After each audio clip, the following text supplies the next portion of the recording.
एक बार फिर से स्वागत है आप सभी का मेरे चैनल स्टोरीज विद सत्यम पे। आज मैं जो आपको कहानी सुनाऊंगा वो एक सच्ची घटना है, क्योंकि ये मेरे गांव की, मेरे घर की कहानी है जिसे मैंने खुद देखा है और एक्सपीरियंस किया है। तो बात है आज से 4 से 5 साल पहले की। गर्मी का टाइम था। गांव में ज़्यादातर चीज़ें क्या होती है कि लाइट नहीं होता, और अभी भी ऐसा होता है कि लाइट ज़्यादा आती नहीं। तो क्या था उस टाइम कि सब लोग या तो छत पे सोते थे या बरामदे पे। तो एक रात की बात है, मेरी दीदी बरामदे पे सोई हुई थी। और हमारा ना जो घर का ढांचा है, मैं आपको एक बार बता दूं कि गांव में हमारा घर कैसा है कि बीच में आंगन है और चारों तरफ घर हैं।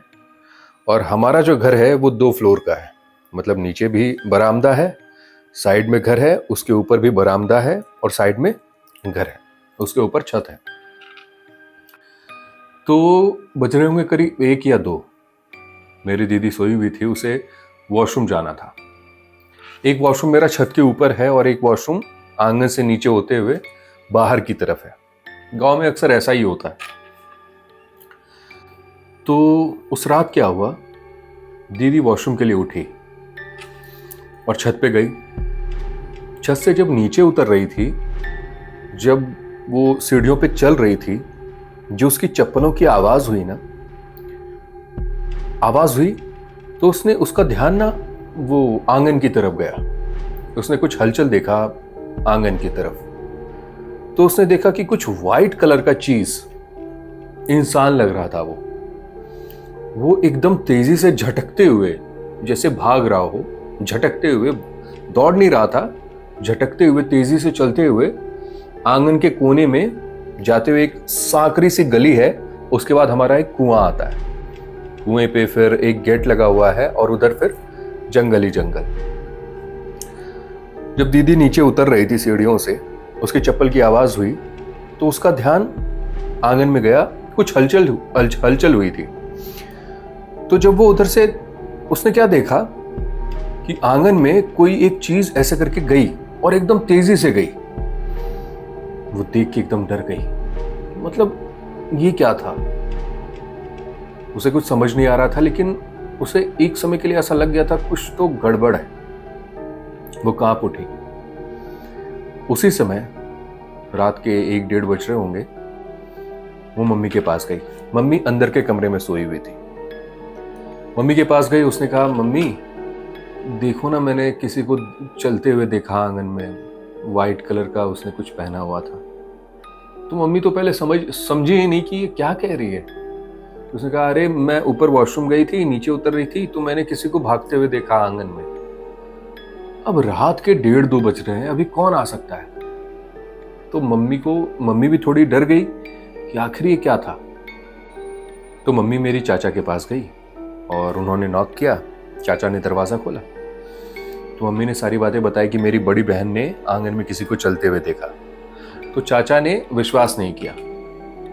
गांव के जो ठेठ होते हैं वो जल्दी भूत प्रेत पे विश्वास करते नहीं। तो उनको लगा कि कोई चोर वोर आया होगा। तो उन्होंने क्या किया, टॉर्च लिया और एक लाठी ली, बांस का बड़ा सा लाठी वो लिया और ढूंढ रहे थे। चारों तरफ देखा, वो कुएं पे गए, फिर उधर बहुत सारा टूटा फूटा सा घर है, उधर उन्होंने चेक किया, कोई कहीं नहीं। तो उनको लगा कि कोई ऐसे ही भ्रम हुआ हो। मानने को तैयार नहीं हुए कि कुछ इसने सच में देखा था। उन्हें लगा कि कुछ भ्रम हुआ होगा। तो फिर ये बात खत्म हुई। इसके करीब 4 से 5 दिन के बाद नीचे आंगन में शाम को हम लोग बैठे हुए थे। तो ऐसे ही ये बात निकली कि मेरी बड़ी बहन ने किसी को आंगन में चलते हुए देखा था रात में। तो मेरे जो बड़े चाचा हैं, उन्होंने कहा, अच्छा मैंने भी देखा था अभी करीब 1 हफ्ते पहले। तो फिर मेरे घर वाले कह रहे, क्या देखा था आपने। तो कह रहे कि मैं वही रात में उठा था, कितने 12-1 बज रहे होंगे, तो मैंने जो बताया था आपको कि वॉशरूम एक नीचे नीचे भी है, लेकिन घर से थोड़ा बाहर जाना पड़ता है, गली से होकर, और बीच में गेट है, आंगन और उस वॉशरूम के बीच में गेट है। तो मैं गेट खोल के, लोहे का गेट है, गेट खोल के वो वॉशरूम गए। जब वॉशरूम से वापस आ रहे थे तो उन्होंने देखा साफ आंगन से ऐसे होते हुए कोई वाइट कलर का साड़ी पहने हुए औरत जो ऐसे आंचल लिए हुए है, वो सामने से ऐसे करके गुजरी, ऐसे करके गुजर के फिर द्वार से बाहर निकल गई। चाचा ने उसे देखा, वो डरे नहीं, उनको लगा कि कोई घर की कोई औरत होगी, अभी आ जाएगी, तो वहीं पे वो खड़े रहे कि अभी आ जाएगी तो गेट वेट लगा देंगे। तो जब बहुत देर तक नहीं आई तब उन्हें लग गया कि भाई यहां कुछ तो लोचा है। वो कोई औरत नहीं थी, कुछ और ही थी। और उन्होंने ये बताया कि मैंने अभी एक हफ्ते, उन्होंने ये बातें किसी को नहीं बताई थी। ये बातें तब जाके उन्होंने बताई जब उनको पता चला कि मेरी बड़ी बहन ने भी कुछ देखा है। तो उस टाइम उन्होंने ये सारी बातें बताई कि मैंने भी किसी को देखा, और ऐसा देखा कि आंगन से होते हुए वो आई और मेरे सामने से होते हुए वो उधर गुजर गई। तो सब ये सुन के दंग रह गए। फिर ऐसे ही समय बीत गया, करीब 3-4 दिन और बीते। तो हमारे यहाँ एक काम वाली बाई आती है, जो मुसहर जात के लोग होते हैं, वो हमारे यहाँ काम करने के लिए आते हैं। बहुत सालों से आ रहे हैं, जब मैं बच्चा था तब से ही आ रहे हैं। वो जो काम वाली बाई थी, तो मैंने जैसे बताया कि कोने में हमारा कुआं है, आंगन से होते हुए एक साकरी सी गली जाती है, फिर उधर कुआं आता है बड़ा सा। तो हमारे घर के जितने भी बर्तन वगैरह होते हैं वो कुएं पे ही धुलते हैं, कपड़े, बर्तन, गेहूं, धान, जो भी होता है सब उधर ही धुआ जाता है। तो वो जो काम वाली बाई थी, उसने क्या किया, शाम का टाइम था, शाम का टाइम आप देखते होंगे गर्मी के टाइम में धुंधला सा, जो कि रात भी नहीं हुई है और सुबह भी नहीं है, मतलब शाम भी नहीं है, तो एकदम धीमी धीमी रोशनी थी सांझ की। हमारा जो कुआं है उसके आसपास फूल के पेड़ लगे हैं, तो एक अड़हुल का फूल है। अड़हुल का फूल आप जानते होंगे, वो लाल कलर का बड़ा बड़ा फूल होता है, बड़ा सा है, और वो ना जाने कब से मेरे दादाजी ने बचपन में लगाया था। बहुत ही घना है और जस्ट कुएं के जस्ट बगल में है। तो वो अपना बर्तन जो भी है, वो काम वाली बाई बर्तन लेके गई कुएं पे धोने के लिए। उसने बर्तन रखा और धो ही रही थी, और वो कुआं ना सुनसान उसमें है, मतलब आसपास घर नहीं है, वो अलग साकरी से एक गली है, उसके बाद जाके वो कुआं है। तो वो बर्तन धो रही थी, तो अचानक से उसने, मतलब आभास हुआ कि फूल का पेड़ जोरों से ऐसे हिला, एकदम जोरों से हिला, और कोई कूदा है, फूल के पेड़ से कोई कूदा, धम सी आवाज आई। तो उसे लगा क्या कोई बच्चा वच्चा खेल रहा है क्या। तो फिर उसने उतना ध्यान नहीं दिया। तो वो बर्तन साफ कर रही थी।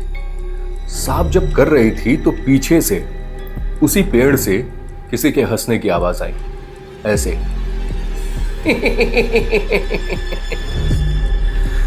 जैसे ही उसने वो देखा, वो बर्तन वर्तन छोड़ी और फटाक से भागी कि भाई ये क्या था। भाई वो कांप उठी थी पूरी तरीके से। वो अंदर आई, सबको बता रही है कि उस पेड़ पे देखिए कोई हंस रहा है और ऐसे पूरा हिल रहा है पेड़ जैसे कोई है उसमें।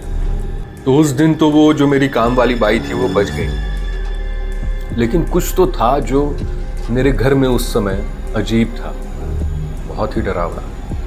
और गांव का माहौल भी वैसे बहुत डरावना होता है। सांझ होते ही ऐसा लगता है कोई तो है आसपास। तो फिर एक बार क्या हुआ, उसी गर्मी का टाइम था, तो मेरा एक चचेरा भाई है, तो उसके छत पे मैं सोया हुआ था। तो अचानक से रात में छन छन की आवाज हुई।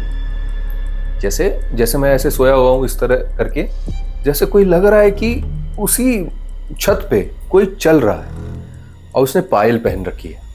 छन छन छन छन छन छन छन छन ऐसे हो रहा है।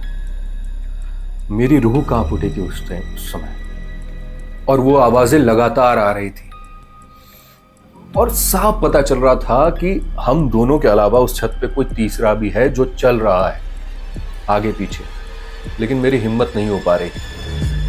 वो धम धम की आवाज़ें होती है ना, धम धम धम, जैसे लोग छत पे चलते हैं। मैंने क्या किया, वो तकिया लिया और दबा के सो गया।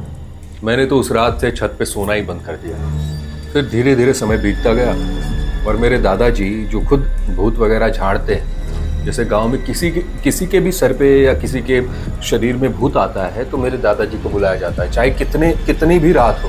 मेरे दादाजी के पास आते हैं, दादाजी अपना हवन लिए, गंगा जल लिए, पैर हाथ धोए जाते हैं। मैंने खुद देखा उन्हें ऐसे कर कुछ मंत्र वंत्र पढ़ते हैं, ऐसा किया और वो सामने वाला गिर जाता था। तो उन्होंने किसी बड़े पंडित को बुला के पूरे घर में हवन करवाया और घर के चारों कोने में, जहां तक हमारा घर फैला हुआ है, वहां पे एक कील ठुकवाई। वो होता है, आप सभी जो भी मेरे सब्सक्राइबर्स हैं, आप जानते होंगे कि जो घर के कोने में कील ठुकवाते हैं। अगर आपके साथ भी ऐसा कुछ हुआ है या आप जानते हैं इस बारे में तो कमेंट करके ज़रूर बताएं। तो उन्होंने क्या किया, कील ठुकवाया चारों कोने में और घर को बंधवा दिया। अब ऐसा कुछ नहीं होता। करीब 4-5 साल हो गए इस बात को, अब सब कुछ सही है। तो ये थी भाई कहानी, जो कि बहुत डरावनी थी और ये मेरी कहानी थी, मेरी खुद की कहानी थी, जो कि एकदम रियल थी। आने वाले टाइम में मैं आपको बहुत डरावनी कहानियां सुनाऊंगा, गांव की, घर की, मेरी खुद की या किसी दोस्त से सुनी हुई। अगर आपके पास भी कोई कहानी है, यदि आप चाहते हैं कि आपकी कहानी लोगों तक पहुंचे, तो डिस्क्रिप्शन में दिए जीमेल पे आप वो कहानी भेज सकते हैं मुझे। अगर मुझे पसंद आती है तो मैं ज़रूर लोगों को सुनाऊंगा और इस चैनल पे भी डालूंगा। मेरी कहानी को सुनने के लिए आपका बहुत बहुत शुक्रिया। फिर मुलाकात होगी एक नई और दिलचस्प कहानी के साथ, सिर्फ स्टोरीज विद सत्यम पर। Thank you.